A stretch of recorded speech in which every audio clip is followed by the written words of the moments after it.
Okay, right about now, we're starting with an opening act. She is amazing. She is amazing. I'd like to say that again. She is amazing. So please, a round of applause as we welcome El Zafan Nsa Ayi. A round of applause for her, please.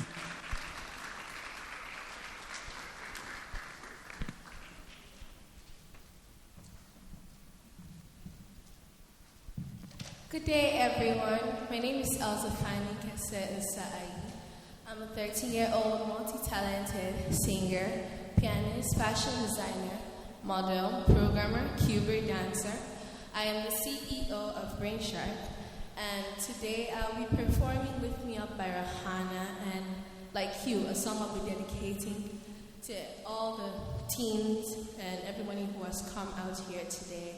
I want to thank the organizers of this wonderful program for giving me the opportunity to perform on this platform today. Thank you very much. I am very grateful.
You gotta get up.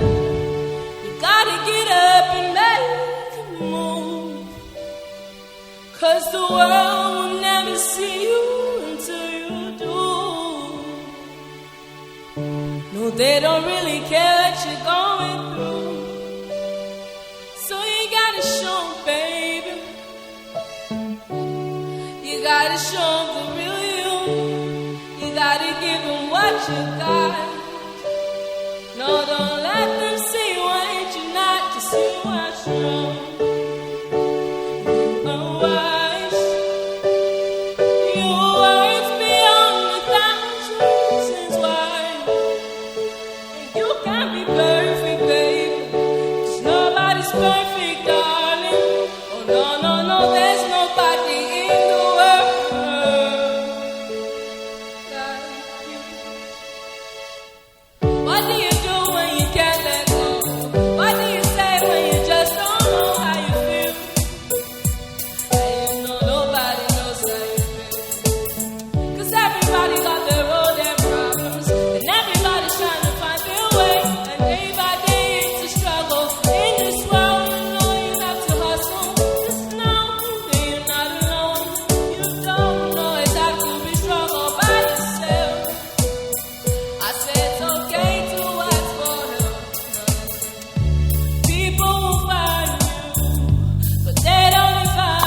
you, and you will find people who help redesign you.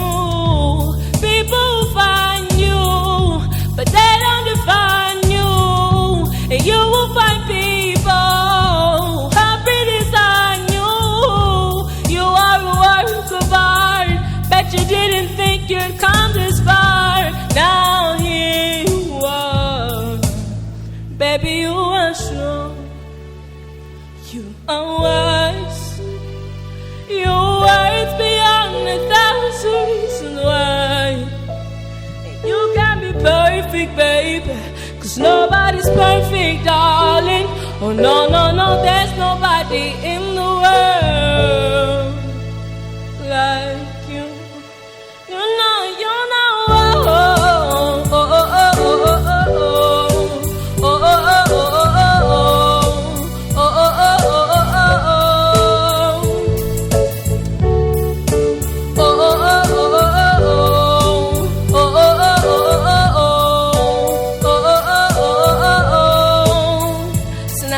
you're gonna stand up and clap your hands and repeat after me. Are you ready?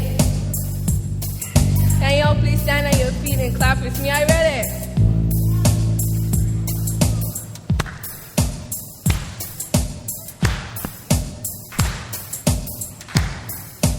Oh, oh, oh, oh, oh, oh, oh. Oh, oh, oh, oh, oh, oh, oh. Oh, oh, oh, oh, oh, oh, oh. I can hear everybody say, oh, oh, oh, oh, oh.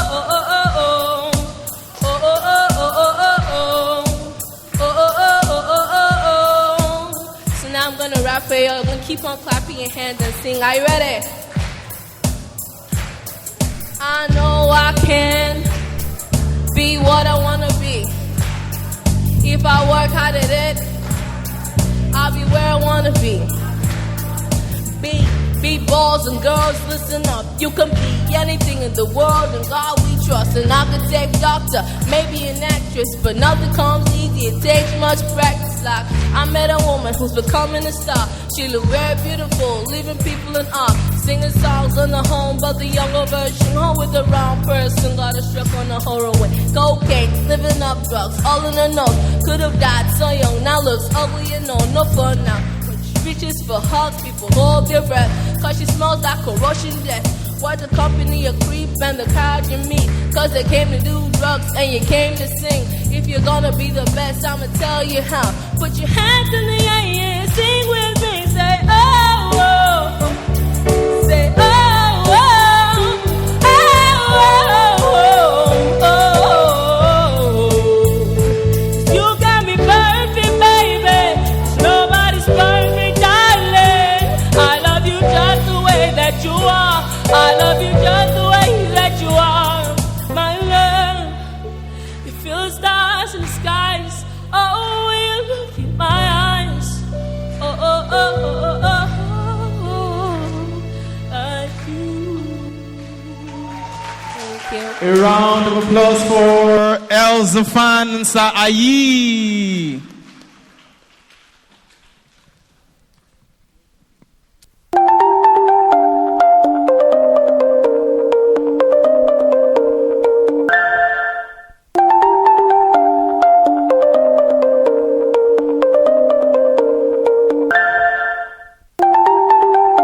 Welcome to something special. Welcome to TEDx. This TEDx event is part of a global conversation that takes place every day in every corner of the world. In schools, in theaters, in workplaces, even in prisons, people gather to hear the best ideas bubbling up in their communities. More than 3,000 TEDx events are held every year in 170 countries. It's a remarkable thing. TEDx events are self-organized under a license from TED, a non-profit organization devoted to discovering and sharing powerful ideas in the form of TED Talks. It's not TED itself, but your local TEDx team of volunteers that has done all the work to put on today's event, including booking all of the speakers. It's this team's ideas, dedication, and time that have made this possible. We really hope today's program sparks an exciting conversation. This is a day for curiosity, and for skepticism, for inspiration and for action. The more you enter into it, the more you will take out.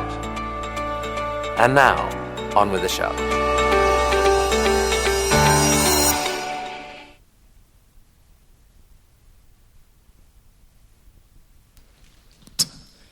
A round of applause. Everyone, please, a round of applause again. Thank you so much. Thank you so much. Right about now, I'd like to call on our head of school, Lagos Preparatory School, Mr. Paulson, for the opening remarks. Please, a round of applause for Mr. Paulson. Good morning, everyone, and thank you very much for coming along today on this very special day for our Muslim community. I'm sure you've all watched a TED Talk in your life. Like me, I've been inspired, motivated, driven in a direction that I might have not taken unless I'd seen a TED Talk. Some of the TED Talks I remember vividly are by Simon Sinek, by Daniel Pink, and many others. But in 2006, one particular TED Talk came to mind and I watched it. And it was by Sir Ken Robinson. And his title was, "Do Schools Kill Creativity?" That's a strange topic. He took his idea from research from NASA. At the age of 4 and 5, most children can be designated as a genius. 98% of children at 4 and 5 can be designated as a genius in creativity. But by the time they get to 10 and 11, it's dropped to 30%. So what's happened? What's happened to this creativity? He believes it's schools. The formal schooling that we've all gone through, particularly in the past, through classrooms, from teacher interactions, and nothing else. But we live in a very different age, particularly after COVID. But day on day, new things come up. I'm sure we're all starting to grasp ChatGPT and the amazing things that AI can do. They could rewrite my speech. So what is it that's left for us humans to do if technology can do everything for us? Well, it's this. It's to communicate, to collaborate, to be creative, and sometimes people say be critical thinkers. TED Talks have been an amazing platform for many of these ideas. And hopefully today we will be seeing some of these amazing ideas translate in our TED Talk of Beyond Borders. Ken Robinson took me beyond my borders at the time. I was a classroom teacher in 2006. But he did make me think about what can we do to really inspire our children to become creative. And it's like events like this that does allow our children to be creative and communicators. These are the things that's going to make you stand above the people and AI in the future. So I'm very, very proud of all of you for having the courage, the inspiration, because the one thing you must do in a TED Talk is connect. We must believe in the things we are talking about. We must connect with our audience by telling a story. Teachers sometimes say that we're meant to be actors. We're not actors. We're storytellers. And this is what I'm looking forward to today, is to hear your story and on what you believe passionately about and go beyond your borders. So thank you very much. I appreciate and I'm looking forward to our very exciting program. Thank you. Thank you, Mr. Paulson.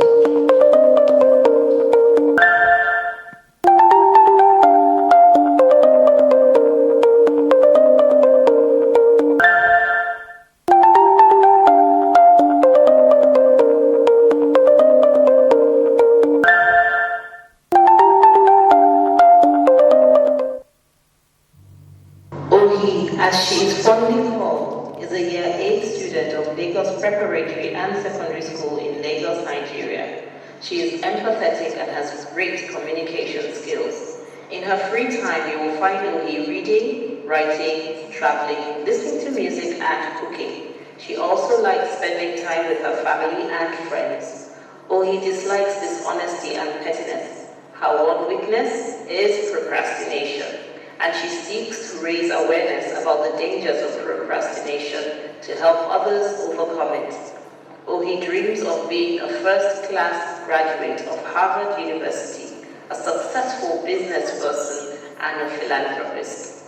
Ladies and gentlemen, please make welcome Ohi Dagugo as she speaks on the topic, the dangers of procrastination. Ohi is a bold. During the examination period in my school, I had my mathematics exam coming up. And like me, I procrastinated reading for the exam until the day finally came. As a result, I got a C on my paper. Procrastination is a thief. It can rob you of your time, goals, dreams, and opportunities, as it robbed me of my A grade. It is the act of delaying things until a later time. It is also a form of self-regulation failure, which can prevent you from achieving your final goals, even when they are very important to you. It can make one unproductive and ineffective. Procrastination is a trap that many of us can fall into. It may seem like something that's not that big of a deal, but that's just how you fall down the never-ending rabbit hole. I could bet anything that over half of the audience present here today have one or two tasks that they've been putting off for a while. But no judgment, because my list of delayed tasks goes on for miles too. I quite literally procrastinated finishing this particular speech for over 2 weeks. Now, why do we procrastinate? There are lots of reasons why one can procrastinate, like lack of motivation, feeling overwhelmed, time management issues, feeling distracted, and so many more. Procrastination can also be linked to laziness, lethargy, anxiety, depression, and so on and so forth. Now, how can we stop procrastinating? There are lots of ways that we can curb, deal with, and prevent procrastination, like finishing your day before it starts. This means having a structured plan for each day before the day even starts. When you have an organized flow of what you need to do and when you need to do it, you are less likely to procrastinate. Getting rid of distractions. If you know that you dwell in a usually very distracting environment, you can try to distance yourself from there and dwell in a more serene environment where you can get your tasks done sooner. And lastly, the nothing alternative. This means that there is no alternative to doing what you need to do when you need to do it. You need to stop making excuses and do what you need to do right then, right now. Procrastination is not something that you just stop doing because it's a habit. And habits only stop being habits when you avoid practicing them. You will need to think about the future and get yourself together in time. There is a specific mentality that you need to have to stop procrastinating. The mentality that if I don't now, then when? You also need to think about the future, get yourself together in time, because you're going to regret it sooner or later. And trust me, I know this from experience. And I also know that this is an idea worth sharing. Thank you.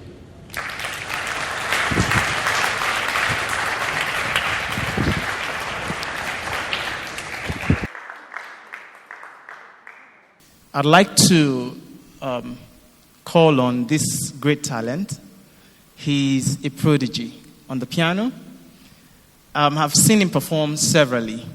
And I'd like you all to please listen to this amazing, amazing talent. Please help me make welcome. He's going to be performing a medley of Western and African music together. Please welcome Matei Ionescu.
Nikita Mani is a Year 9 student who is friendly, empathetic, and a great team player.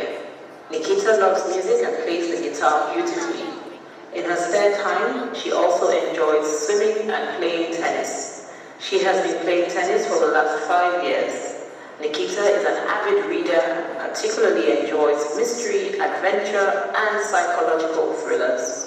Ladies and gentlemen, please make welcome Nikita Mani as she speaks on the topic, why we should read more. The more that you read, the more things you'll know. The more that you learn, the more places you'll go. Dr. Seuss. I've been to many events in my life, and in one of these events I realized how adverse to reading some people are. In this event, this boy who I'd known for about 10 years came up to me and asked me what I was doing. I told him I was reading. He responded by saying, "That's lame." A few minutes later, his younger brother came up to me and asked me the same question, and when I responded with the same answer, he told me I was cool. Now, the difference between the two brothers is that the last book one of them read was Little Woman, while the other's last book was Twinkle Twinkle Little Star. And guess what? The younger brother was the one who read Little Woman last, while his older brother was still trying to comprehend nursery rhymes. Reading for just 20 minutes a day can help with improving imagination, fostering early learning, developing neural pathways that support language, and it can also help with social and emotional development. Perusal, which is the act of reading, is a form of entertainment. It can help someone concentrate and focus on tasks better. If you're unable to sleep, pick up a book. Researchers have shown that reading improves sleep and the quality of sleep a person receives. Studies show that people who read have the ability to see the world in a brighter light. People who read are also better able to deal with stress, as reading lowers your heart rate and releases tension in your muscles. A study done by the University of Sussex has found that reading reduces your stress levels by 68%. Reading provides people with an escape from life in general. Sometimes there are too many things people have to deal with, and they need an escape out of that. Reading has proven to be the healthiest escape out of all of them. Others include procrastination, denial, which can lead to isolation, addiction such as gambling, and much more. Reading also helps us connect with others better. There has been evidence that was proven by the New School in New York City that relates with this point. It has been stated, and I quote, "Literary fiction improves the reader's capability to understand what others are thinking and feeling." There are many issues that young adults are going through currently, such as drug abuse, bullying, social exclusion. Seeing that their favorite characters can face these issues head-on can really improve their situation and mental health. Did you know that reading improves brain connectivity? Brain connectivity is essentially how different regions of your brain interact with each other. Another advantage of reading is that it improves your vocabulary and comprehension skills. I've had a personal experience with this. Before I was actually interested in reading and took up reading as a hobby, my English scores weren't that great and I wasn't able to score anything above a B or a C in English. But when I did actually take up reading as a hobby, I have not scored anything below an A in English. In addition to all of that, reading also improves your memory. When reading a book, especially a fictional one, your brain forces you to remember the storylines, the names of the characters, and the plot points. With new information, the brain creates new neural pathways, also known as synapses. Not only does it help with building memories, it also strengthens the human brain's existing memories. The best technique to boost mental stimulation is undoubtedly to read. No matter how old a person is, their brain can still grow and develop new neurons. It can change your future and your day-to-day lives, and it's a very important skill for kids to master. As we read something, our mind records the images and the text. We must incorporate reading into our daily lives as it can really help our ability to think more efficiently. There are 129,864,880 books in the world currently. Why not pick one up today?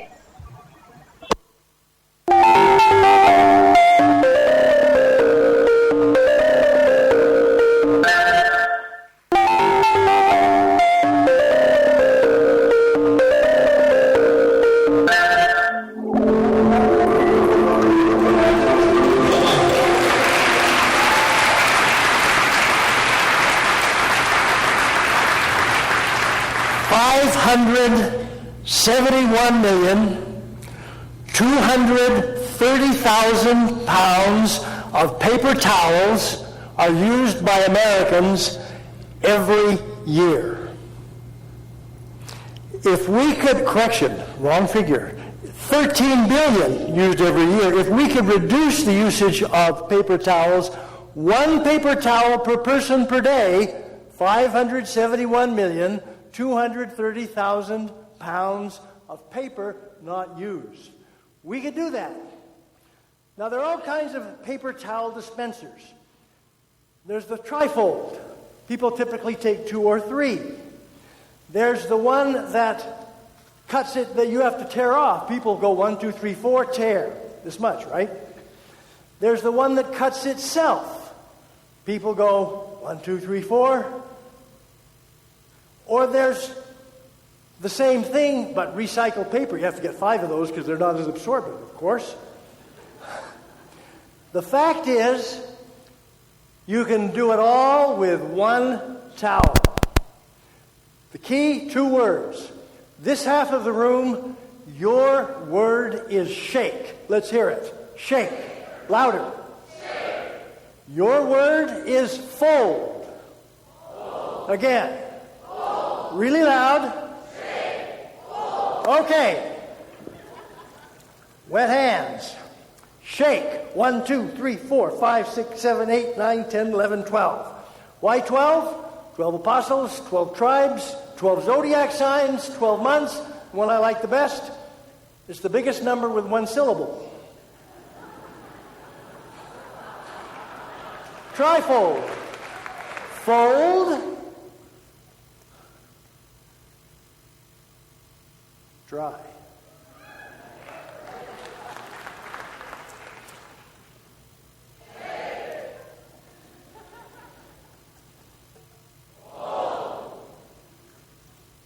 Cuts itself. Fold. The fold is important because it allows interstitial suspension. You don't have to remember that part, but trust me.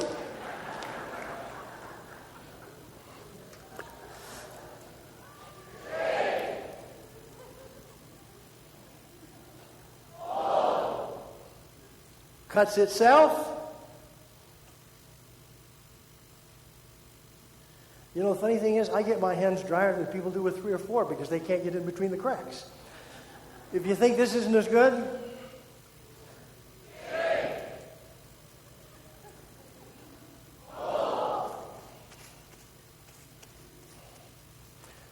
now, there's now a real fancy invention. It's the one where you wave your hand and it kicks it out. It's way too big a towel. Let me tell you a secret. If you're really quick, and I can prove this, this is half a towel from the dispenser in this building. How? As soon as it starts, you just tear it off. And it's smart enough to stop, and you get half a towel.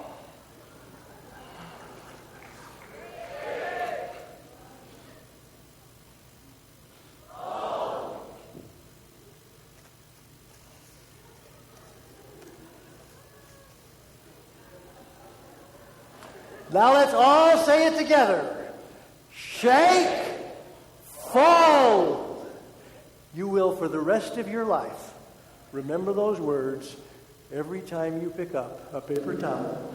And remember, 1 towel per person for 1 year, 571,230,000 pounds of paper. No small thing. And next year, toilet paper.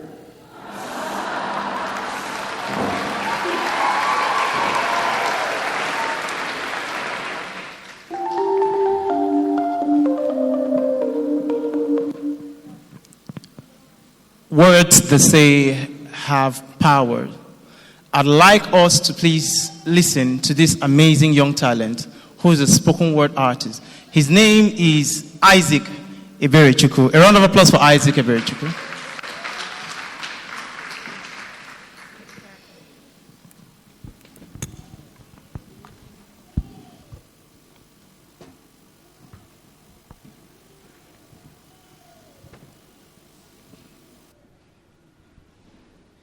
Go forth, because we are always going forth from somewhere.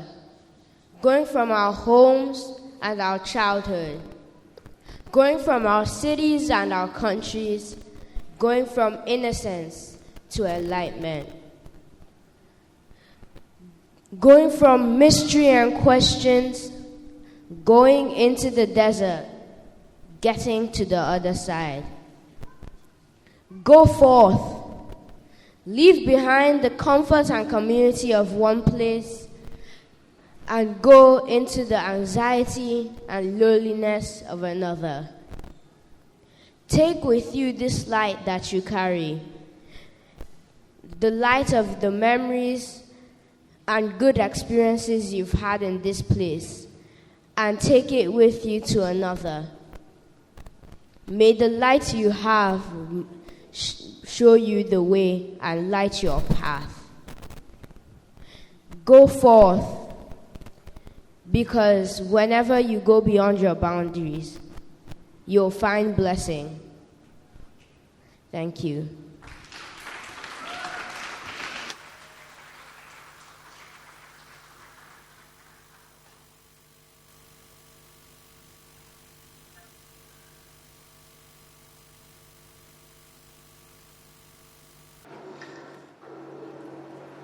Ellen is a well-behaved, responsible, and smart girl. Her positive attitude and strong work ethic landed her a spot in her school, Meadow Hall's honor roll. She is always ready to participate in school programs and events, including Hope Alive, which is a charity event. Ellen aspires to be a pediatrician and a children's therapist. She loves making an impact on people's lives and would like to build a career as a motivational speaker. She also demonstrates commendable skills in reading, writing, and singing. Ladies and gentlemen, please make welcome Ellen Chidabe Oba as she speaks on the topic, The Grass is Not Always Greener.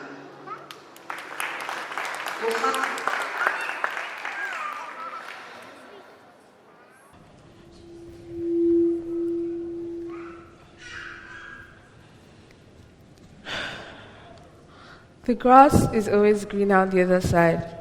This is a common proverb used to describe people who think or see others' lives as better than theirs.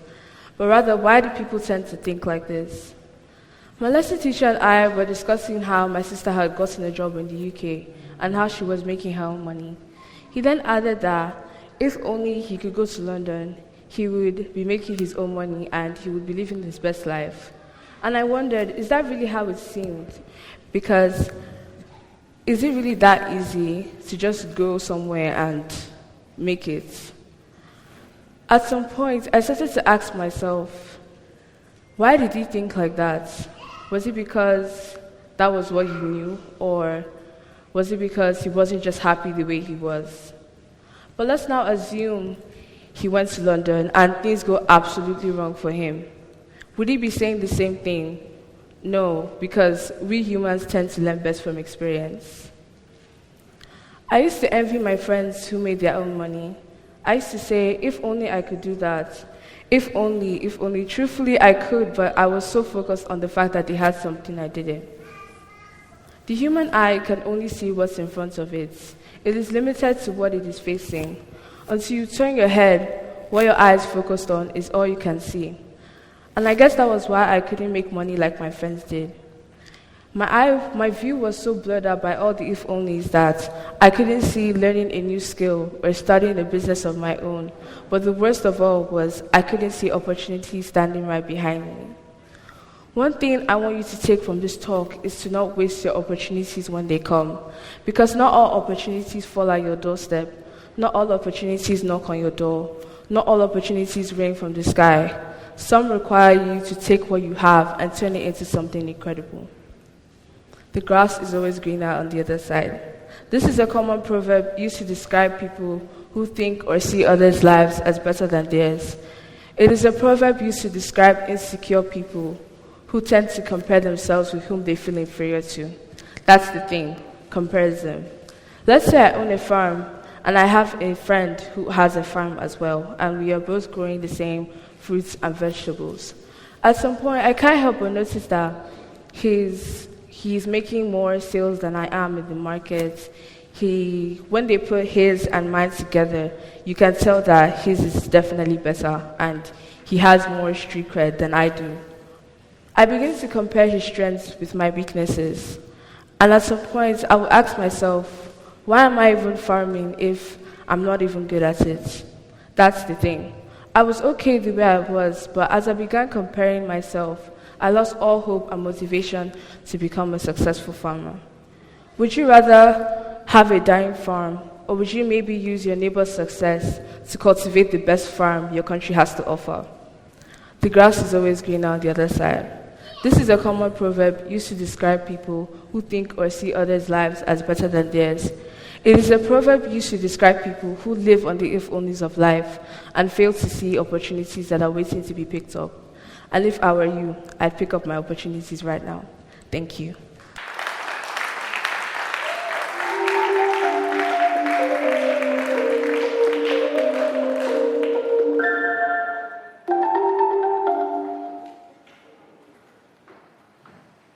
Okay, right about now, would like to give two people opportunities to have a 1-minute TED Talk.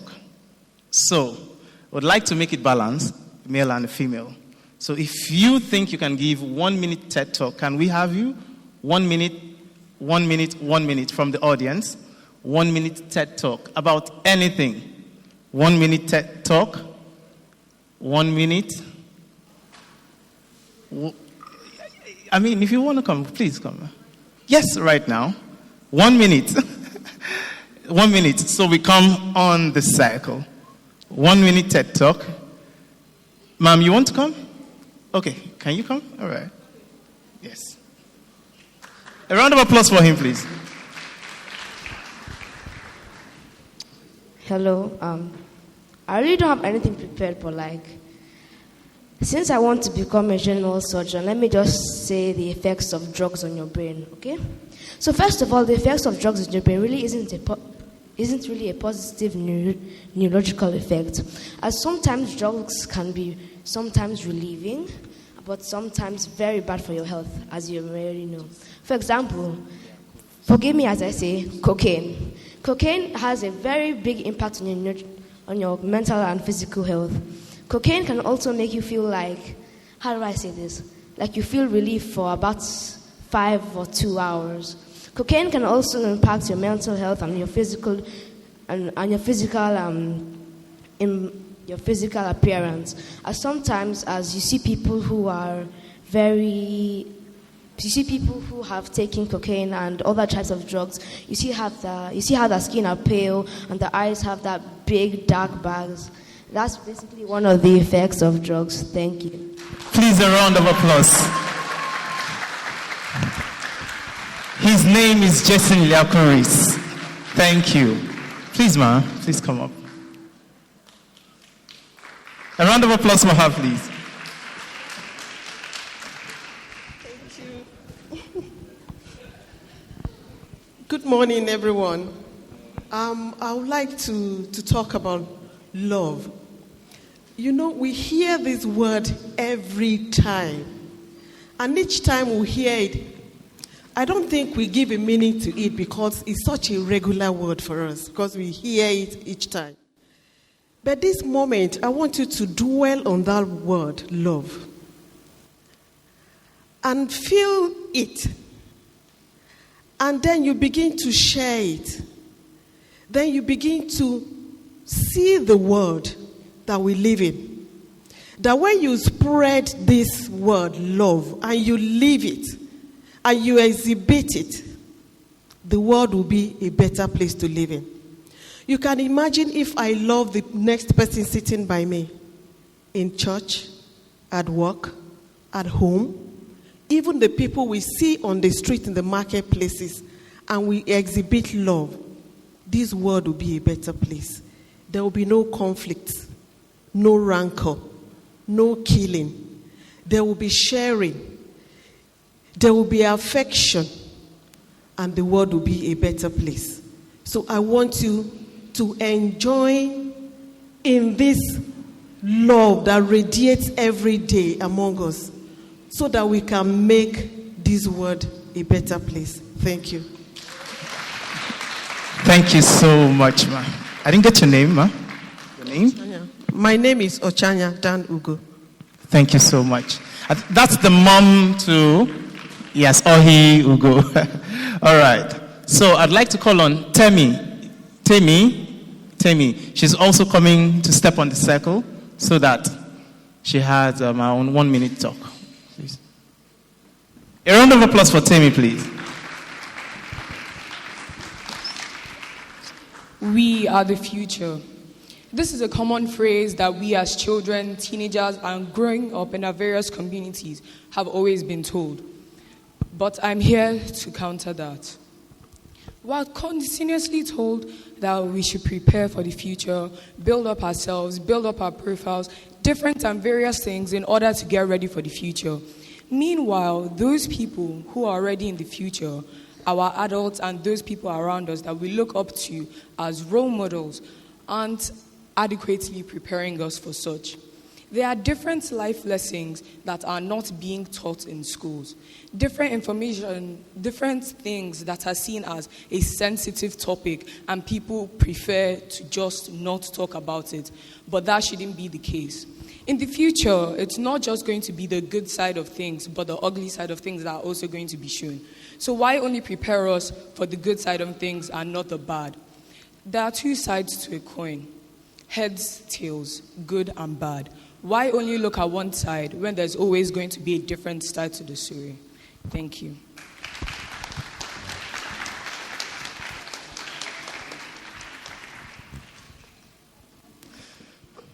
Another round of applause for Tammy.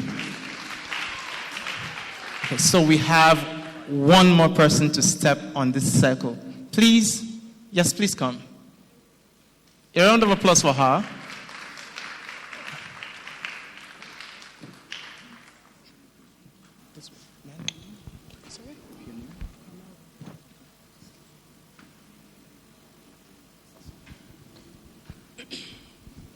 Good morning, everyone. My name is Carmela. Today, I'm going to be talking about validation.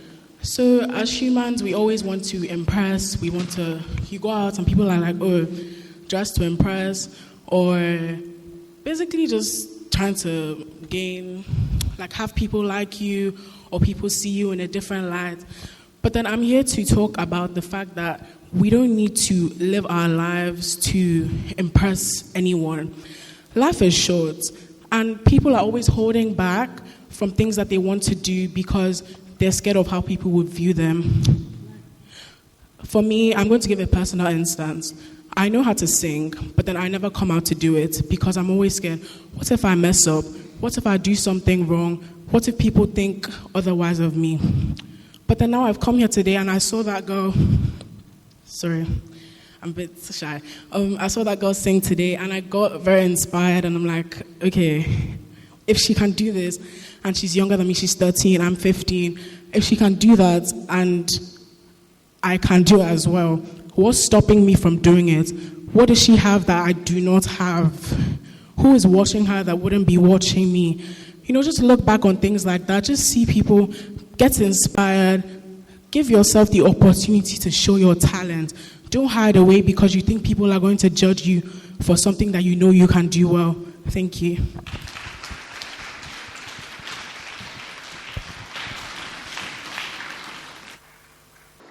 Mufayowa, popularly known as Fayo, is a Year 7 student of the Lagos Preparatory and Secondary School in Nigeria.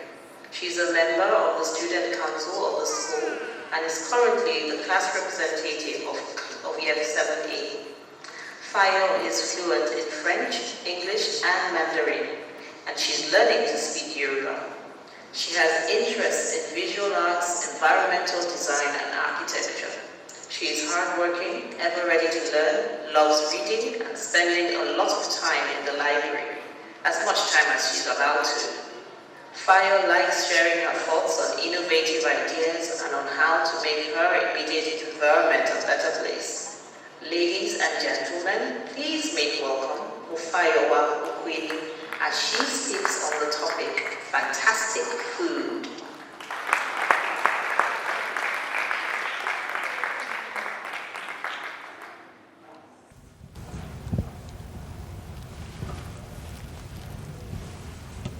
Hello? Is it working?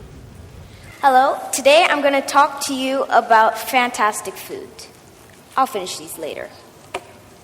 Can you imagine a world where all we had in the morning was chocolate? Or a world where all we could eat was pizza every day? Now, this might be the dream for many children, but at the end of the day, this could lead to the end of the human race. I'm sure we can all agree that we need food. Not just any kind of food, but healthy food to survive and thrive. So, what is healthy food? Healthy food is food that is fresh, non-altered, and beneficial to our bodies. They help to provide essential nutrients our bodies need to function properly. But it is important to understand that not all processed foods are unhealthy. In fact, some processed foods can and should be included in a healthy diet. However, some of these foods can be overpacked with preservatives. Did you know that there are two types of preservatives? Artificial and natural. They both have the goal of preserving an edible item, but function quite differently from each other. Natural preservatives, like sugar and salt, have been used for decades in like jam and pickles, but artificial preservatives have been made in a lab to enhance a normal preservative's function to preserve an edible item. Many people react in contrary fashion to what was expected when food filled with artificial preservatives are eaten. This reminds me of the time I ate a cupcake that embarrassed me for months. A few years ago, I decided to spend my birthday in school and brought chocolate cupcakes. Big mistake. Immediately after the first few bites, my stomach started feeling funny, and before I could tell my mom what was going on, I made a mess all over my seat. Apparently, I was reacting to the preservative inside the cupcake, sorbic acid. My mom rushed me to the bathroom, but the damage had already been done. When our bodies start to fight the preservatives in food, or allergic reactions are triggered by them, there could be shocking results. On July 7, 1921, White Castle became the first successful fast food joint to open and serve people via vending machine. Now, a century and 2 years later, the fast food industry has seemingly banished healthy food to the attic, long forgotten. This leaves people to battle with the consequences of obesity, diabetes, heart diseases, and serious illnesses that could potentially kill anyone.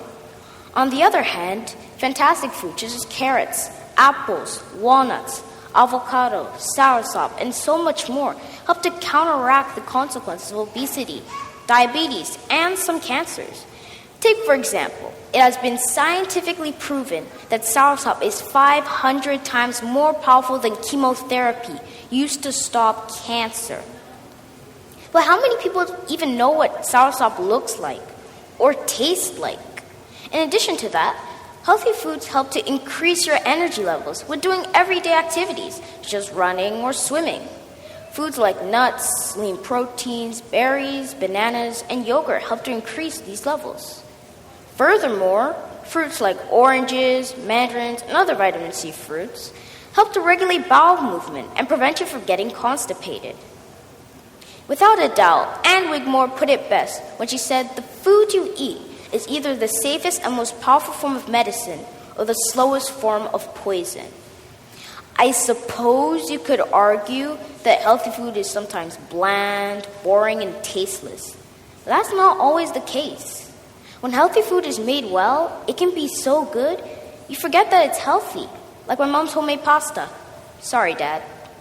In conclusion, healthy food needs to be brought into the spotlight in a world where adverts about junk foods are at every nook and cranny.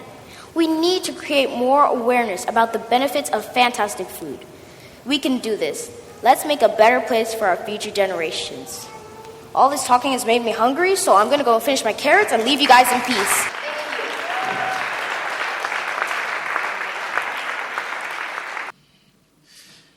Back then, after our presentation, and we tried to talk about how our mom has done well and our dad is not there, we know that we'll receive some whip. So, Dad, sorry again. Okay, right now we would like to invite this set of young, talented people, the Evolution Choir. I've known them way back. and they sing amazingly. Directed by Mr. Philip Etim. Please, a round of applause for Evolution Choir.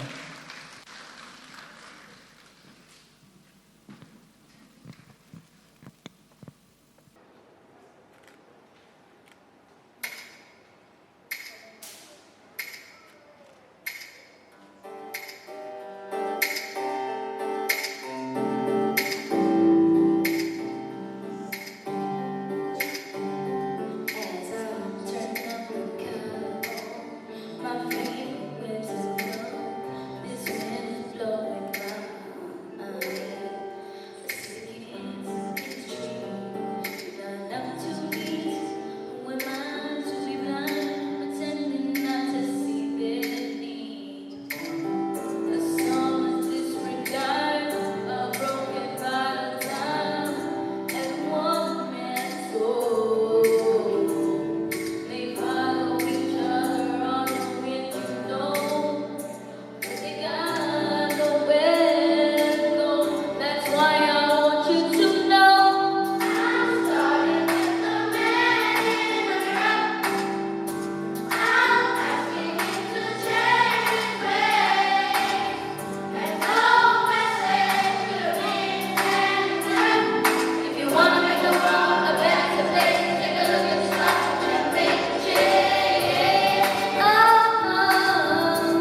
teenager who attends Lagos Preparatory and Secondary School. Leo was born and raised in the city of Lagos, Nigeria. He enjoys hanging out with his friends, playing video games, and watching football and basketball. He is a skilled guitar player and is learning to play the cello. Leo would like to be a very successful lawyer in the future. Ladies and gentlemen, please make welcome Leonidas Liaporis as he speaks on the topic AI.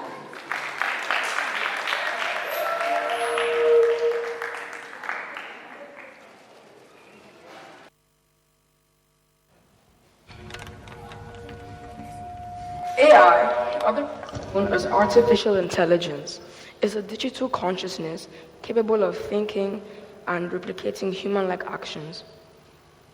Back when I was in year 7, I had a science project, and I found it too much to do by myself. So I had used an AI software and given the prompt to write an essay for me. Once I had turned that in, I had gotten a perfect score in return. Sorry, Ms. Bumi. 20 years ago, the world was quite different in terms of advancements and technology. Computers then were bulky desktop units that took up large amounts of space and required certain temperatures to run. Laptops and mobile phones weren't as popular or affordable. So all of you here rocking iPhones, Samsungs, and whatever, you're lucky. At the time, the internet was still in its relative infancy, and you could only run simple sites such as Yahoo and Hotmail. But, past aside, as of today, AI has the capability to change how we live our everyday lives. AI-powered messaging apps can suggest responses and generate entire texts based on previous messaging history. AI could also be used in the decision-making field, as it has the capability to distinguish good and bad choices by assessing benefits and risks. But AI isn't all rainbows and sunshine at the end of the day. There are a few concerns that people think about when they hear the word AI. The first and most popular one is self-awareness. Now, imagine a world where robots work their own agenda without any need for human intervention. Yes, I know this may be quite scary to some of you here, because AI could potentially make choices that may be detrimental to humanity. Another problem that is more realistic would be the increased rates of unemployment. With the rise of AI, certain jobs would be deemed inoperable or too easy for the humans to perform. Jobs such as banking, accounting, and working at the register would all be automated. If this happens, millions will be rendered homeless and unable to fend for themselves. Lastly, the more common thing that may happen is data privacy. As of now, AI has amassed large amounts of data, such as passwords, identities, and locations. If in the wrong hands, this could potentially lead to hacking, theft, fraud, and so many more. But if we do manage to get past these downsides, the world will be a beautiful place. Many things will be automated, from brushing, driving cars, and possibly even education. Now, coming back to my story, I used AI to solve a problem, and some may think that's unethical. But isn't life about solving problems? Thank you.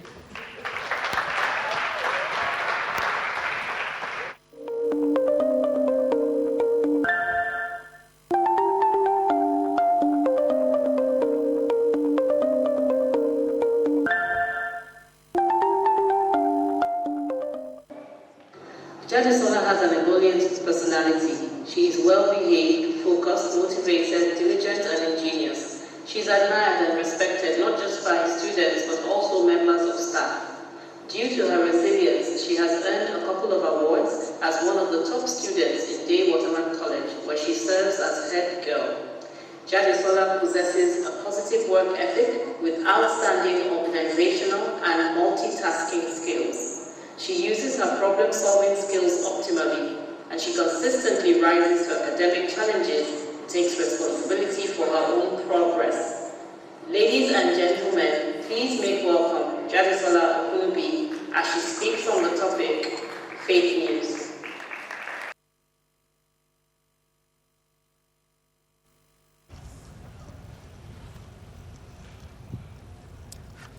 Okay, imagine on the stage, I had a box, a typical traveling suitcase. It can hold an approximate 0.05 cubic meters worth of volume, which means technically, if I really wanted to, I could squeeze myself into that box, but it would be very uncomfortable, suffocating, and a downright ridiculous endeavor. But the huge question I think we should all ask ourselves is why? Why would I choose to limit myself to this tiny box when I have this whole stage to walk on? This whole room to wander in, the earth, the universe. Space in itself is infinite. What's even more ridiculous is the fact that every day, billions of people choose to limit their ever-dynamic minds into this tiny box of false, misleading, and detrimental news. My name is Jadsala Okunibit, and today we're delving into the world of brainwashing 101, the nooks and crannies into making anyone believe anything you want them to. But first, let's start from scratch. Bias is an inherent trait in all human beings. As humans, we tend to hold on to a set of values, morals, beliefs, ideologies, and traditions which we believe are superior over others. At the end of the day, we're all like little whiny children. It's either our way or the highway. This is where confirmation bias comes to play. It may sound like a complex sociology term, but once broken down, it's relatively easy to comprehend. Human beings tend to cherry-pick information in order to support their pre-existing beliefs or ideologies.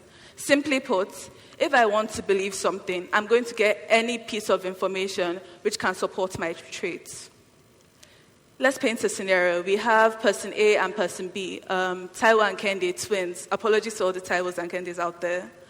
Taiwo believes that, both of them believe that the weather determines their mood for the day. So Taiwo wakes up, he had a very restful night, he stretches, he opens the window, and this beautiful ray of sunlight hits him flat on the face. He looks up, the sun is shining, the birds are singing, the clouds are just right. In his mind, he knows he's going to have a beautiful day because the weather was beautiful. Candy, on the other hand, didn't have such a restful night. She wakes up more stressed than she was before she went to bed. So we can safely say that she woke up on the wrong side of the bed. Kende wakes up, stretches, opens that same window. But that ray of sunshine that was beautiful for Taiwo is burning her skin. The sun seems harsh and cruel. She has decided to interpret that weather differently, and she believes she's going to have a horrible day. So same weather, two very different interpretations. But bias isn't all bad. In fact, it's what helps us survive as long as we have as human beings.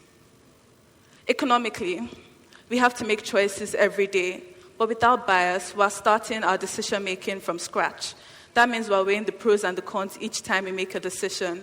Without this, we'll never be able to reach conclusions because we believe everything is valuable. Bias helps us make adequate choices based on our pre-existing experiences. But we are not cavemen. We have two things they had that we don't. We have two things that they never had.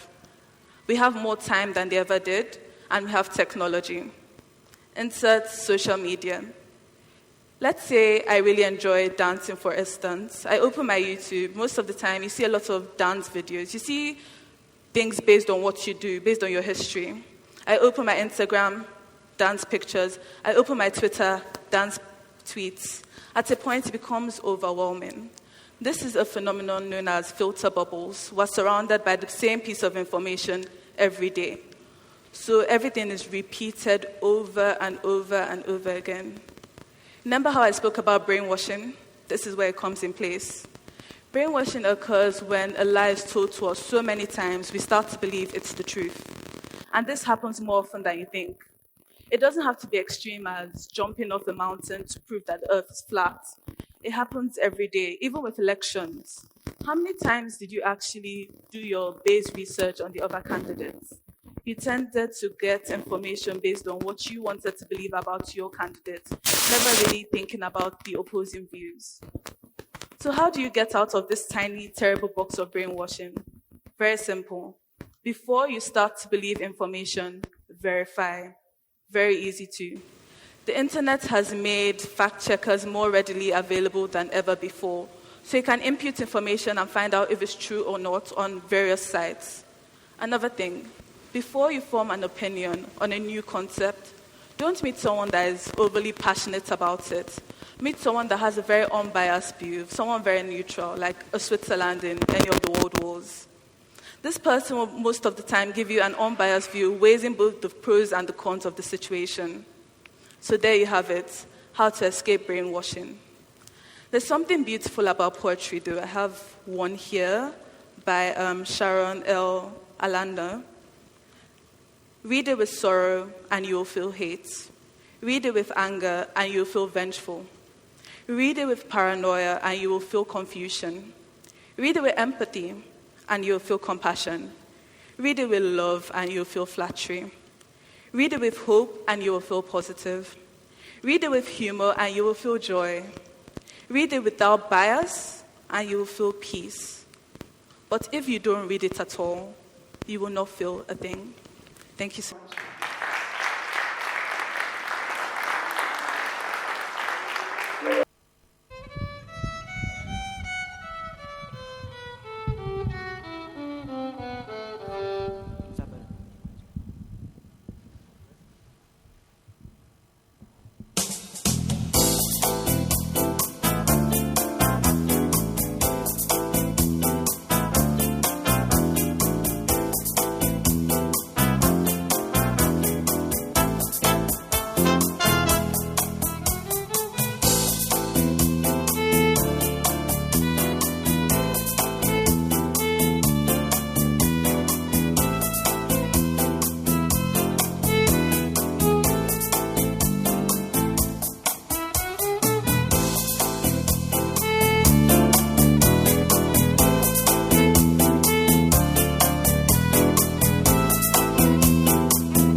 Toby is a bold and smart 10-year-old who makes friends easily.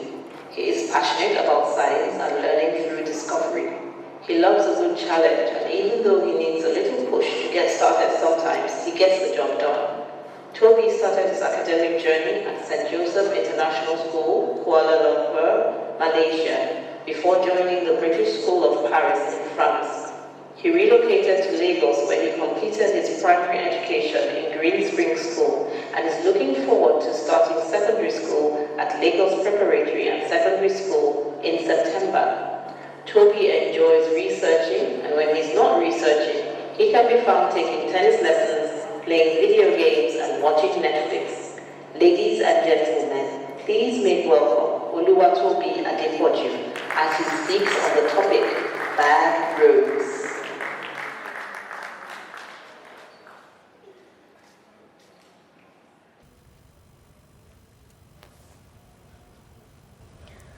Did you know that the first road in Nigeria was constructed in 1906 in Oyo State, and the first bridge was constructed in 1901 in Lagos State? Did you also know that Nigeria has about 195,000 kilometers of road network, ranking it 33rd highest in the world? United States of America having the highest road network in the world with 6.8 million kilometers of road network. But not all of the 195,000 kilometers of road network that Nigeria has are suitable for driving. These are called bad roads, and there's a lot of things that can cause them. One of them is heavy rainfall. When heavy rainfall occurs, the rain will slowly start to wash away the road until there's nothing left of it. But this doesn't happen much due to drainage systems. But this leads me to my next point: bad drainage systems. When there's bad drainage systems, when heavy rainfall occurs, the drains will not be able to take in all of that water, allowing the rain to wash away the road. Another one is lack of maintenance. When the roads are not maintained or looked after, when the roads start to deteriorate or get bad, nobody will be there to classify that those roads are bad. Therefore, they will start to get more expensive and more difficult to fix. Another one is building roads with proper and good materials. Roads that aren't built with good materials are more likely to deteriorate or be washed away by heavy rainfall. Roads that are built with good materials are more likely to stay for a long time. And another one that not many people know is corruption. When the government gives a contract to some builders to build a road, some people go to break that road so the government can give another contract so the builders can fix that road again. It's an easy money-making scheme. Bad roads can affect people's lives in different ways. Take me, for example. I used to live in a beautiful house in Aja. It had everything I wanted. It had a swing, a trampoline. Well, that's about it. But I loved it very much. The only bad thing about staying there was the bad roads. It took me 3 to 4 hours getting to my school and back. It was very tiring. And sometimes it even took me 5 hours. For my dad, on the other hand, he was handling this every day. It took him 6 to 7 hours getting from his home and to work. Due to this, we had to leave from our amazing house in Aja to a small apartment in Ikoyi. But that's not the only way bad roads can affect people's lives. Bad roads can affect people's lives, such as in economic loss. When businesses depend on the transport of goods and services, bad roads will not allow the goods and services to be transported on time. When the goods and services are not transported on time, the business will lose money and they will not be able to sustain their economic money. Another very common one that affects people's lives with bad roads is accidents. When there's bad roads, it highly increases the risk of accidents. Accidents can be very dangerous as they can lead to injuries, bruises, or even death.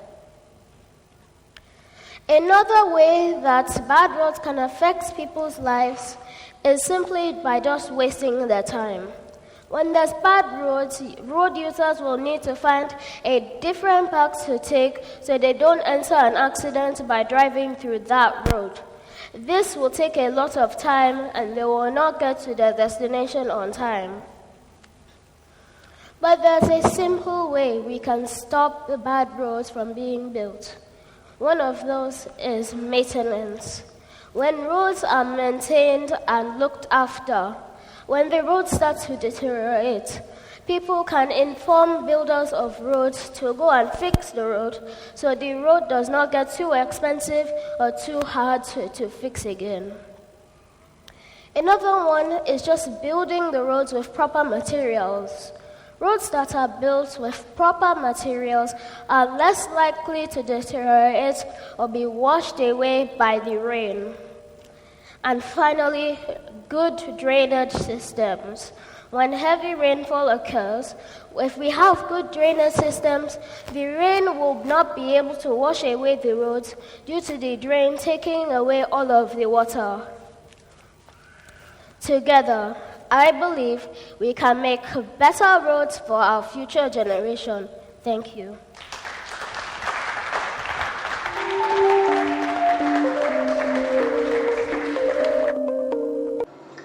Amarachi Muneli is a 15-year-old Nigerian-American activist, social innovator, actor, and author. She founded and runs Fight Global Warming Nigeria, which is an organization and social movement that works to raise awareness about climate change through interactive workshops, informational videos, and local initiatives. Through her work as a climate activist, she has served as a speaker and youth representative in the British Council Climate Stakeholding and has written several articles about climate change published in national newspapers. In addition, she constantly works to address inequality, corruption, and discrimination by leading beach cleanups, raising funding for communities affected by climate change, running shoe and book drives for government schools, and exposing herself to volunteer work. In December 2022, she published her first poetry book, For We Are Curious. Ladies and gentlemen, please make welcome Amarachi Muneli as she speaks on the topic, Embracing Your Roots.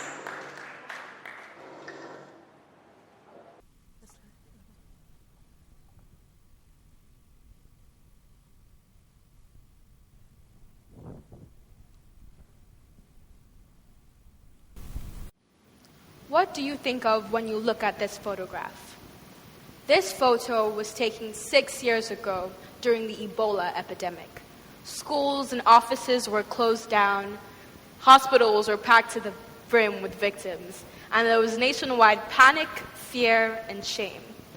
This same year, I was 8 years old and visiting Euro Disney just outside of Paris with my parents. Now, one of these days, I was watching the Disney Princess Parade, and it was the best time of my life. I saw all my favorite characters, and we were singing and dancing together. I heard so much music and was having the best time ever. But what once started off as a lively performance was suddenly over, and I could not find my parents anywhere. I had gotten lost in a new city with an entirely different language and so many tourists. Thankfully, using any street smarts I had, I made my way to the local authorities who took me to the Lost and Found Center, where I waited for around 4 hours. I did some arts and crafts, watched some movies, and was entertained. But on the other side of my park, on the Disney park, my mom was paralyzed with the worst fear imaginable. She thought I had been kidnapped, stolen from her, and abducted, and she could not stand the thought of it. She toured the park upside down looking for me and was praying to God, begging for his mercy. Thankfully, she found her way to the mayor's office, but they informed her that only one child had been identified as missing, and it was not her kid. It was an 8-year-old Zara from Chicago, and she kept on telling them that my name was Amara, and I was from Nigeria. However, she begged and pleaded, and we were eventually reunited. When my mom calmed down, she asked me why I had told them that my name was Zara and that I was from Chicago. And my response was frank and sad. I told her that I was ashamed of being Nigerian.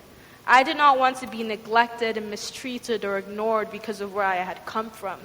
I told her that I did not want to be associated with the negative global reputation of crime, poverty, corruption, and especially during that time with the disease. My mom, from that moment on, always was determined to instill Nigerian pride into me, and consequently always told me that I had to be proud of who I was, where I came from, and that I always carried my ancestors' dreams on my back. Now, between us, my middle name is Zara, and I was born in Chicago, but I chose to conceal a part of my identity out of shame. It is important that we embrace all aspects of our identity because it is what makes us unique. And for all our Nigerians in the house, it is important to share that Nigeria needs all of us, especially during this time of turmoil. And as we have been blessed with the opportunities, skills, and talents needed to make this country great, we have to make the hard decision and devote our time and energy to the development of this country. But before we are able to do that, we have to rid ourselves of our stereotypes of this country. Because stereotypes are dangerous tools that do not only get people mistreated and neglected, but killed. As I have grown and matured in my own way of thinking, my name has proudly become Amarachi Chizara Uneli, and my hometown state was, is, and will always be Lagos, Nigeria, while I was born in Chicago. These little tidbits of information is what makes up my story and is what makes me unique. I am here to share with all of you how and why we must embrace all aspects of our identity, rid ourselves of our stereotypes, and go beyond our borders. And as young people, there are 3 ways we can do that. Firstly, research, and pour yourself into opportunities that allow you to learn about different countries, cultures, and groups of people. Learning and understanding where people come from, what they've been through, and where they're going makes it easier to appreciate our differences while enriching our way of thinking. Use your resources like watching documentaries and films, reading books and newspaper reports, and even watching TED Talks, even if they're from kids. Secondly, travel. I know we all love to leave this country, and it is a privilege to go on Christmas and summer break. But when you travel, actually pour yourself into that experience. Pay attention to the sights, the sounds, and the smells, what people are eating and what they're wearing. When you travel, you actually have to immerse yourself into that experience, because traveling makes your worldview shift into a greater view. And it also makes you understand and appreciate your culture and where you live better. Some ways I have been able to do this is traveling around the world with my family, and also even traveling across Nigeria and to my village. Thirdly, listen. And when you listen, listen without predetermined judgments, and listen to understand instead of respond. This simple act of observing and submission helps us approach different situations with a different mindset. It removes our bias and discriminatory stereotypes and helps us realize that sometimes our views may actually be flawed. Now, I do understand we still have a small journey of self-discovery we are yet to complete. But before we are able to grow, we have to first realize that the world and everyone is different. And it is this that makes the world so diverse and unique. Be proud of who you are and where you come from. Take it upon yourself to ask questions, listen, research, and travel. Embrace the uncomfortability of new thought patterns and experiences, while still understanding that there is a whole world for you to explore. If it takes getting lost in some amusement park for your wake-up call to happen, embrace the adventure. Thank you.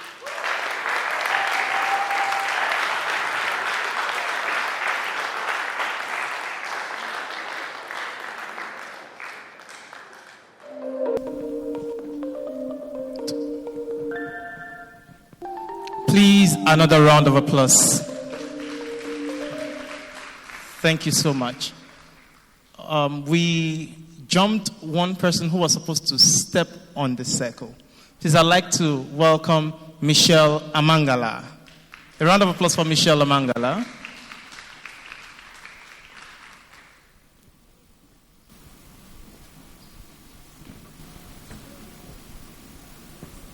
Good morning, everybody. My name is Michelle, as he said. I'm a student of Meadowhall College, and I'm a student of the Mead Hostel in Meadowhall College.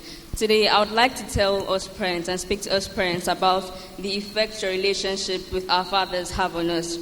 Now, us kids get to see our parents' marriage as the first example of love we see. They set the bar for us on what we should and should not tolerate from our supposed partners when we get older. Now, a father is his daughter's first love, a mother, her son's first love. Now, what is life without love? Let's think about that. What's life without having a lifelong best friend to share us kids with? It's amazing, isn't it? Now, the typical dad going to work, coming back home while we fall asleep, and mom spending the rest of the day with us shows us nothing about love. Now, having our fathers spend time with us, maybe take a Saturday out, because I know you have work and I know you're meant to provide for us, would be much better. Seeing you and our mom share personal time, watching movies, going out, traveling would be amazing. It's not the healthiest thing having to have dads that are not present in our lives. It doesn't work out for us. So I would just like to take this moment out to tell fathers and mothers that it would be amazing if we saw you guys together, maybe more. It would be amazing if you guys took us out and maybe share a few kisses or hugs. That would be amazing. Also, as your times have passed, I would also like to call on us girls and tell us that when picking a partner, it's better for us to pick someone we know is relationship grounded. You could be Muslim, you could be Christian, that doesn't matter. Someone that believes in what believes, not someone that you just seem to love and decide to go for. Someone that you know will be an amazing father to your kids. Because as we pick our husbands, we pick our father's children. And it would not be nice allowing our kids go through what we went through growing up. Thank you. Thank you so much, Michelle Amangala. Okay, we're almost coming to the end of the event. So right about now, we'd call on the LPSS mini orchestra to perform tango. Please, a round of applause for them.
Thank you so much for your time.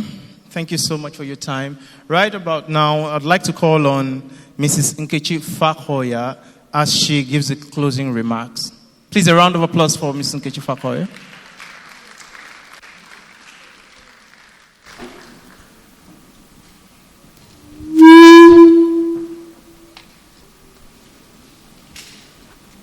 Good morning, everyone, and thank you for coming. I am so proud of the speakers. You remember how we started? Wow. You know, the sleepless nights. I don't know about you, I had sleepless nights thinking about TEDx. Just wondering, is somebody going to just freeze on stage? You did amazing. I am so proud of you. I don't know how else to say this. Thank you. Thank you, moms and dads. I know you also had sleepless nights too. So it's closing remarks, not vote of thanks. So let me go to my closing remarks. I'm very, very honored to be organizing TEDx in LPSS, and I look forward to many more of these events going forward. I am proud of you, my speakers, very, very proud of you. The dangers of procrastination, I will tell you my thoughts about that at a later time. I'll tell you now. Amazing, because she said we should stop doing that. So I believe that talk was for every one of us. When you talk about procrastination, some of us have the crown. We just don't wear it everywhere we go. Why we should read more? Nikita, you said it. Reading is living. And we really do need to get back to where reading like real books, not those comic-y things all the time. There's a place for that. But reading to learn. Fantastic food. I was just listening, and when she said, "Can we have chocolate every morning?" I was like, yeah. But that's not what she meant. So we shouldn't have chocolate for breakfast, right? And we should check those preservatives before we eat stuff. AI, Leo, I'm getting my hologram to come to work on Monday morning and just do my work while I enjoy some fantastic food at home.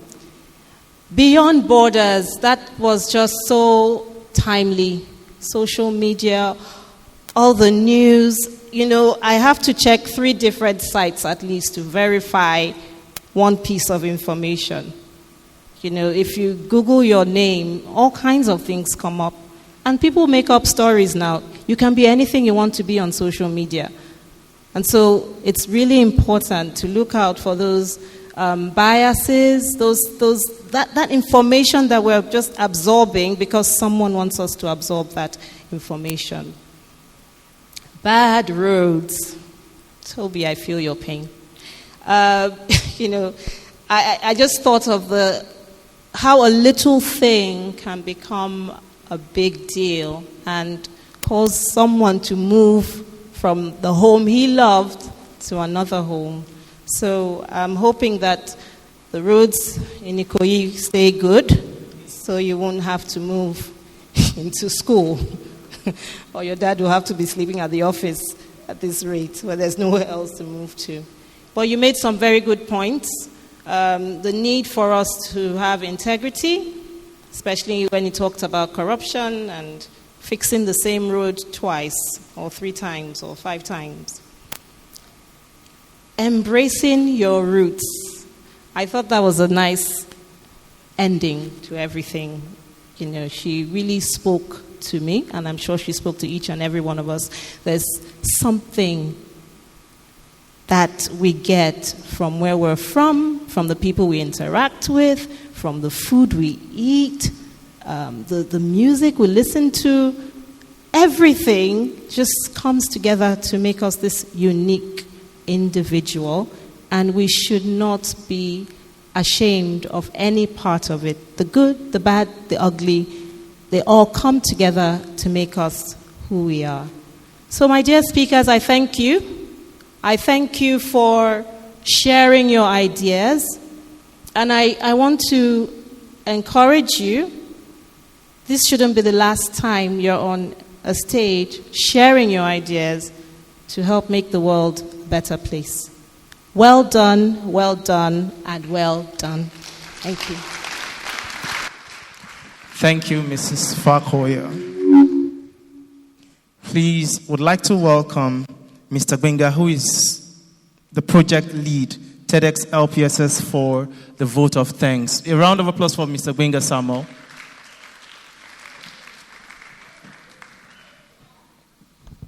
Hello. All right. Good afternoon, parents. Good afternoon, children. Oh, still morning. Oh, sorry. Good morning. Wow, what a day. What an experience. And how truly remarkable. Can we put our hands together one more time for all our speakers today. Thank you. Thank you so much for sharing your thoughts with us, sharing your ideas, and being so courageous and bold enough to step on stage to do this. A big thank you to all the parents of the speakers. Can we put our hands together for the parents of the speakers who have supported all the speakers in preparing over the last few months. I also want to thank very especially the other schools that are participating in this TEDx event. We have Day Waterman College, all the way from Abeokuta. Thank you so much for coming. Thank you, Mr. Beba, for making it possible for Jadesola to be here. Thank you, Jadesola, for that beautiful talk. We also had Toby from Green Spring School. Thank you, Toby. And of course, Toby is joining us at LPSS. All right, we look forward to having you, Toby. And of course, we thank all the speakers from LPSS. I also want to thank very especially the CEO, Dr. Kende Wani. Please can we put our hands together for her? Dr. Wani kept saying to me, when would LPSS have its own TEDx event? And it was her push that partly made this event possible. I want to thank the event sponsors.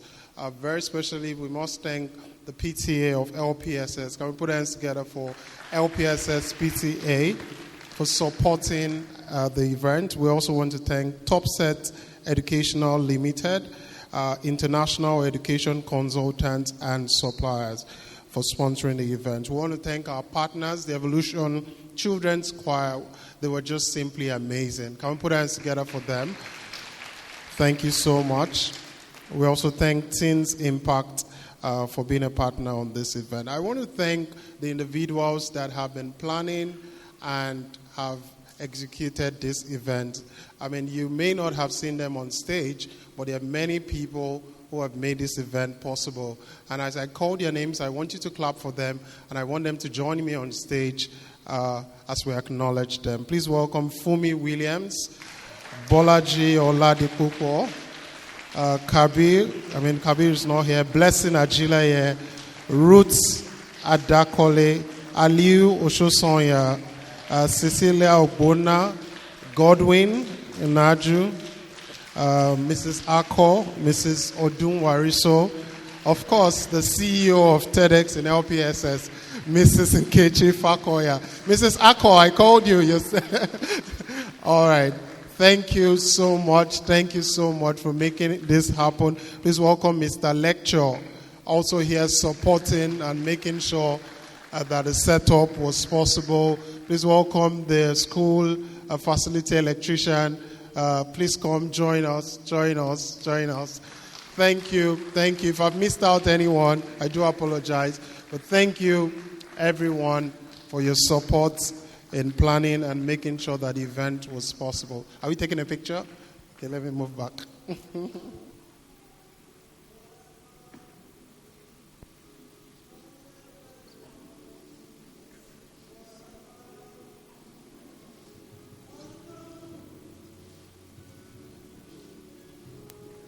All right.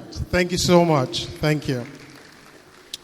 All right. Not forgetting Meadowhall School, Meadowhall College students for participating, for coming. And we had 3 students from Meadowhall step on the red circle.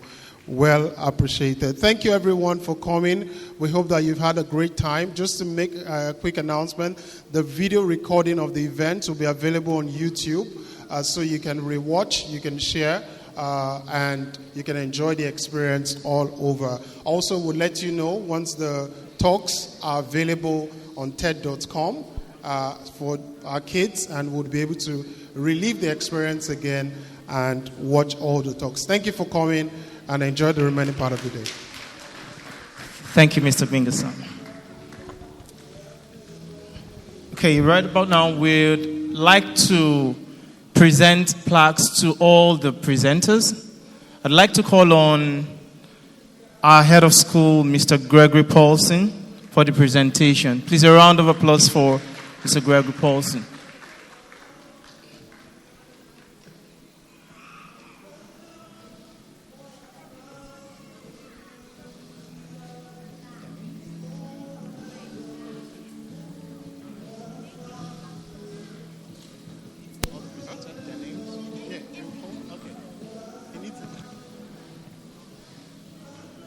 Their names are there.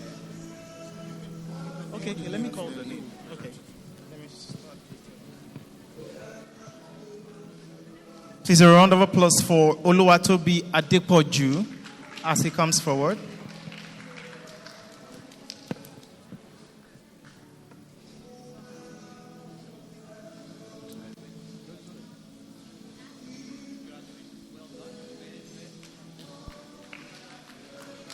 A round of applause for Toby.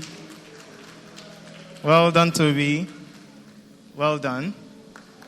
Well done. Please welcome Oyikowoicho Dan Ugo.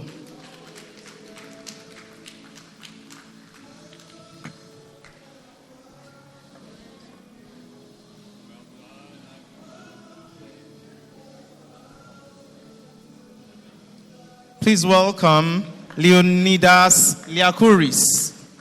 A round of applause for Leonidas.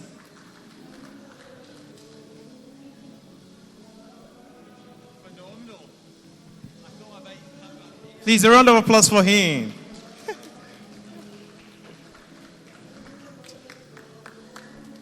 Okay, Nikita Mani. I'm sure she's not here. Yes, please, we'll keep this for her. Please help me make welcome Jadisola Okunubi. Jadisola Okunubi.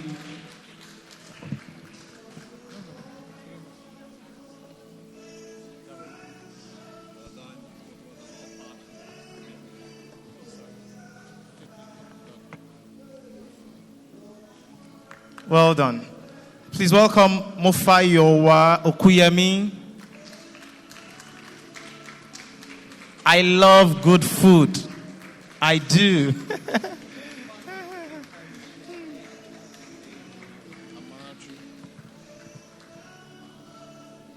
Well done. Well done. Please welcome Amarachi Nguneli.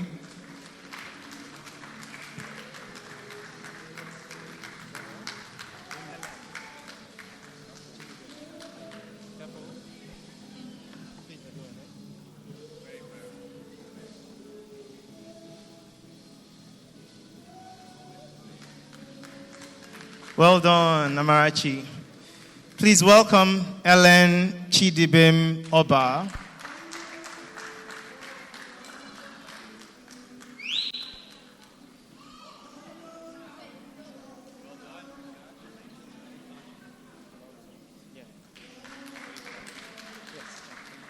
Thank you so much, Mr. Greg Paulson, for your...